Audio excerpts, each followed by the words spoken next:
So good afternoon, and thanks for thinking of inviting us to rattle through the benefits that we're aware of therapeutic gardening.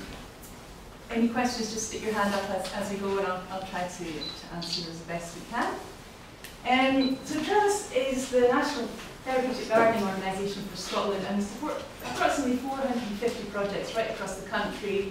Approximate distribution there's a few more now since that map was taken from our website, but they're all over, even in rural areas and on the islands, but obviously they're clustered a wee bit around the main cities. And we try to bring these people together. They're very often a little bit isolated, even if they're connected within their institution, within the NHS, they might not be able to talk to people in the prison service or in care homes. But even within institutions, they're often very disjointed and not talking to each other in the way that maybe teachers or doctors might be, if they, or at least they have the infrastructure there if they wish to use it to talk to each other. Therapeutic garden people tend not to be connected up, and so we try to provide that role. So people can exchange knowledge and ideas and moans and gripes and good techniques like today, support each other and just raise the profile of what they're doing, and find connections and supportive links that will help them in the future, that they can call on at any time, feel less alone, and get some support when they're setting up a new project or developing something extra. What do we mean by therapeutic gardening? I think it's quite good to put that definition in at some point. Really, what we mean is using gardening to help people to help themselves. That's essentially what covers most of the projects in our network. And that can be a wide range of benefits, from very social and practical and employment-related things, down to quite medical benefits to do with getting your fine motor skills back after a stroke, for example, mental health recovery, and so on. The American definition at the top, that's from the American Horticulture Therapy Association, is a little bit more clinical, relying on the trained professional therapist working with patients with defined clinical goals, whereas the UK version that's been offered by Thrive a few years ago is a process through which individuals develop well-being using plants in horticulture, passive or active. So that's a lot broader and a lot more open to many of the more social projects that we work with here and that we embrace in our network. Why gardening? Well, as we'll see, there's lots and lots of evidence emerging to back up our gardeners quite often feel that gardening is good for us, but it's maybe just more of a hunch than a scientifically proven benefit. But there are more and more benefits now seen through good physical health, social health, and mental health, and gardening and being outdoors and working with plants and nature. And interestingly, some historical citations of this being used as an intervention and being seen to be therapeutic.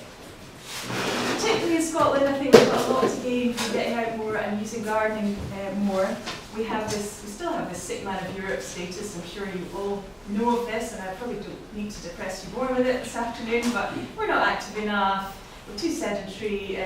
The former Chief Medical Officer, Dr. Harry Burns, said if we could bottle this stuff, it'd be a wonder cure, but we can't bottle it. We just have to encourage the population to get out more and get more active. I think it's even a lower figure than this 39%. I think probably only 1 in 5 of us meets the sort of recommended minimum level of physical activity for people, which is, I think, something like half an hour a day over 5 days, 150 minutes a week. It's not much. So most of us don't make even that.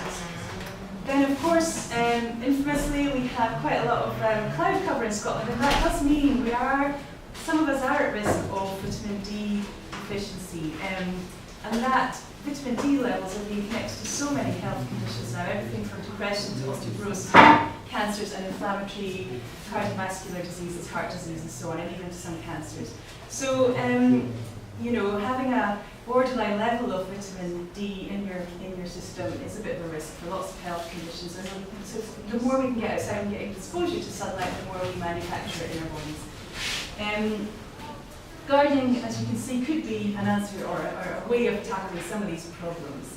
Depression, most people are not aware how big a problem that is globally, and the leading cause of disability worldwide, according to the WHO, and a huge contributor to the burden of disease. I've chosen blue for that slide, for obvious reasons. Diet is also now a huge threat to health in Scotland. It's great I'm still here. But physical inactivity is not far behind. Again, it's well known, so I won't go into the wonders of the Scottish diet, but we do have some problems and we need to do better. There are recent policies coming out and strategies, and hopefully they'll make a difference, but it has been a really stubborn and long-lasting problem. The health conditions that the Scottish Burden of Disease study finds are top of the pops for causing a burden on our health and on health systems, or disability adjusted life years. So that's, how much does it impact on people's health, are ischemic heart disease, neck and lower back pain, depression, COPD, lung cancer and stroke. So I think everyone probably knows someone, if not more than one person, who's dealing with those problems or has had to deal with them. And you can see that there are many risk factors in common for a lot of these health problems. So sedentary lifestyles, poor diet, smoking, alcohol and drug use, and environment, maybe not getting out very much, maybe living in a poor environment. And therefore there's lots of case to be made that gardening could help tackle some of those risk factors, and therefore maybe help in the fight to reduce those problems and the burden they have on our health. There is more and more evidence that just a green view, or being in a green setting, just that incidental fact of walking outside or being able to look on a nice view like this, makes a difference to health. And therefore there's possibly a case that having more places like this and having greenery around hospitals and so on is an important health measure. Government targets for reducing antidepressant prescribing were missed, and probably continue to be missed. They were seen to be, the prescribing levels seem to be too high. I'm sure GPs will tell you the reasons for that, and what the lack of options and the lack of funding for other interventions, but it's known that on their own they're not that effective, and very often they need to be combined with other activities such as counselling or something active, or both, or something social. And there is some evidence that supervised exercise can be equally effective for mild to moderate depression as the pills, although the pills have their role to play. So we'll no doubt pick up on that story more in the social prescribing session. Historically, there is some evidence found by the Canadian Horticulture Therapy Society that in ancient Egypt, the physicians of the pharaoh's courts would send people out for a bit of gardening if they were unwell or poorly in some way. Equally, in the monasteries of 14th century Ireland, in the historical documents we have, there's evidence that troubled souls were sent out for a spell in the gardens. It was thought to be therapeutic. And famously, infamously, in our great Victorian institutions, our asylums, gardening was a big part of the so-called therapy programme, although it was less volitional. So there was less patient choice involved. It was more a case of you will go and garden and you will farm. And it was well known, even at the time, that the kitchens relied on that produce, and so the patients really had to work to provide that food and that produce.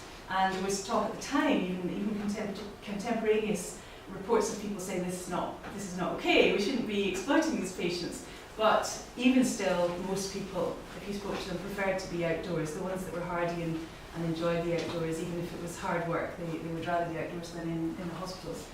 There's some really fascinating studies coming out of Japan and Korea showing that just having a plant next to you, if you're in a bare room and we measure your heart rate and your blood pressure, and then we bring in a plant and measure again, it'll go down. Your heart rate slows down, your blood pressure goes down, and we can link you to some of those papers via our website, or if you give us a call at the office, we can give you the references. And there are more studies of a similar nature. It improves EEG, the sort of scans that people do of people with schizophrenia of their brains.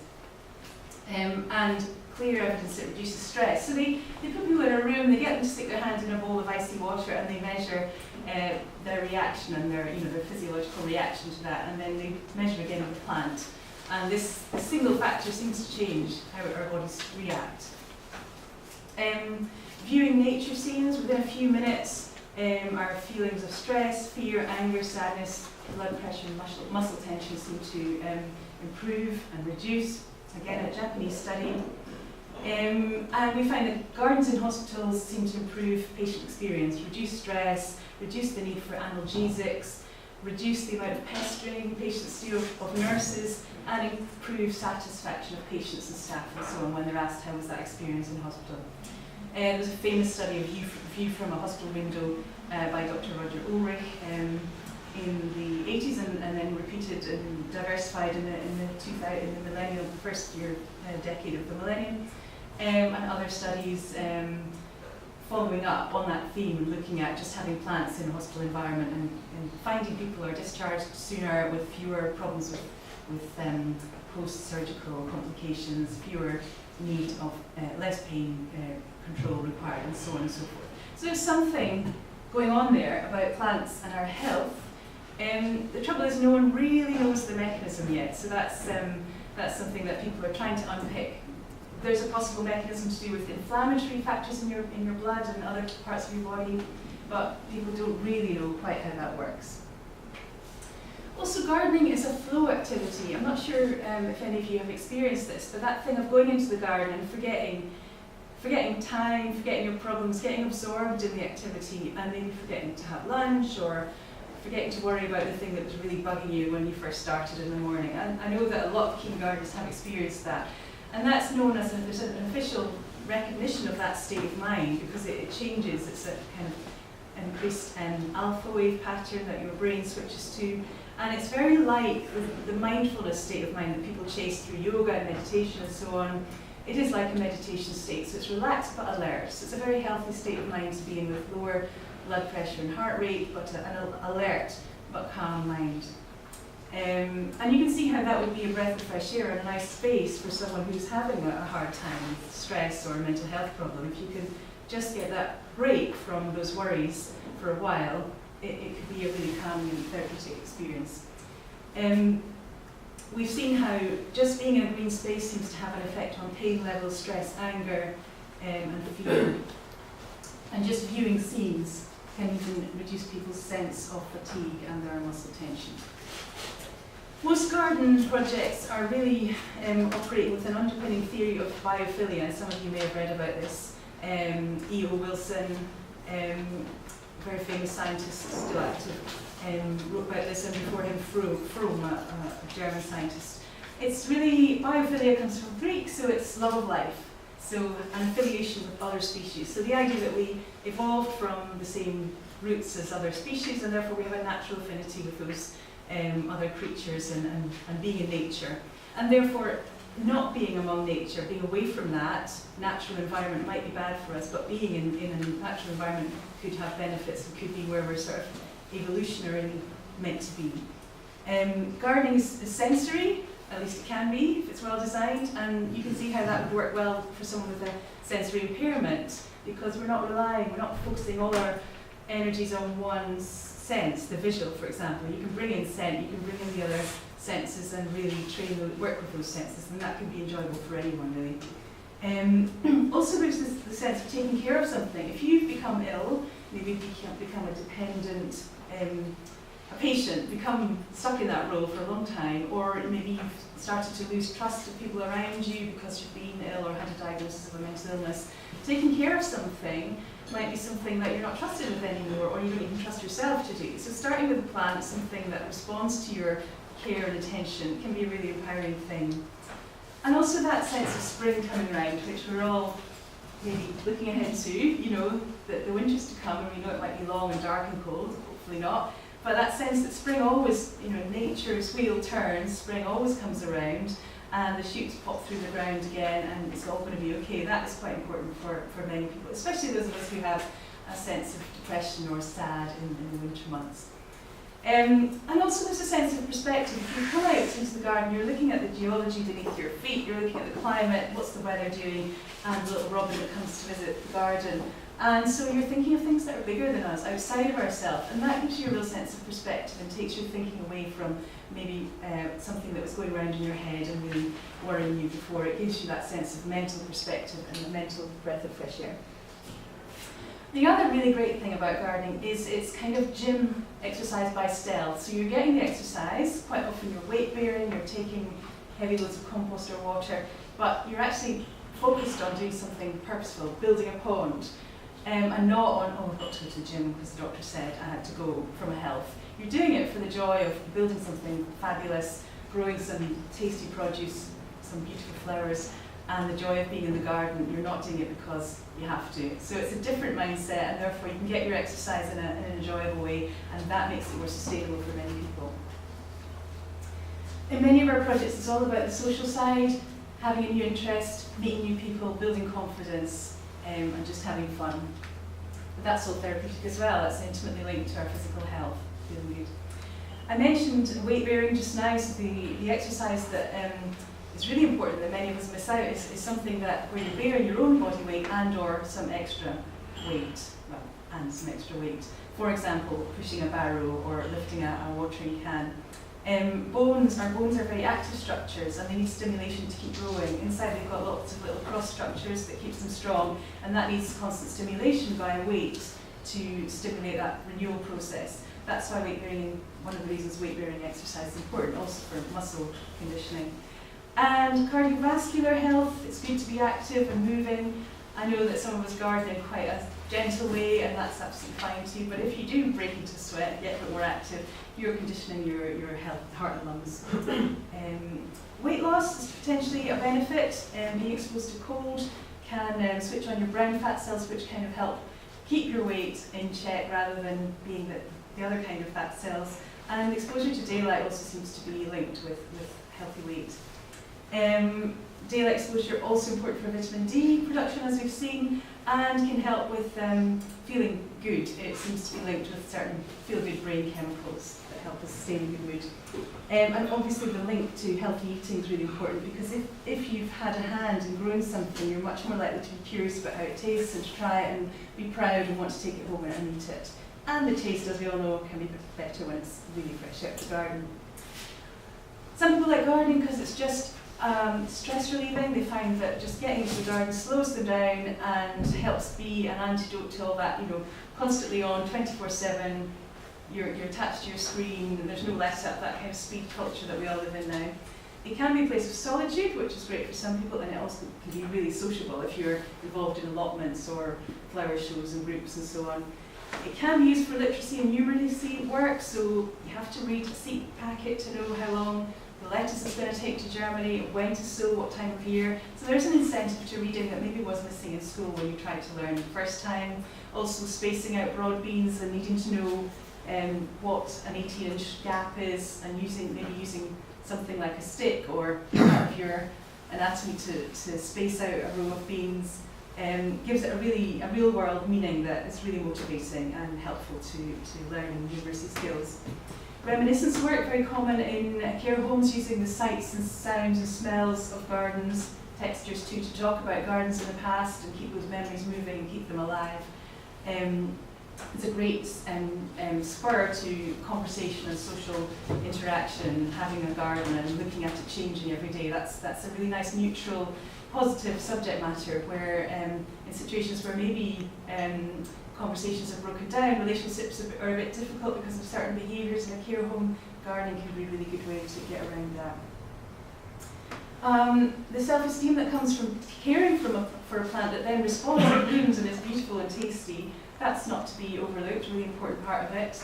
And being seen to be contributing is a really important part if you've been maybe long-term sick, or if you have a disability that looks to the world like you need help, or people make assumptions you're not able to do very much. Being able to get out there and build a garden and be part of making something beautiful is really a great way to challenge that.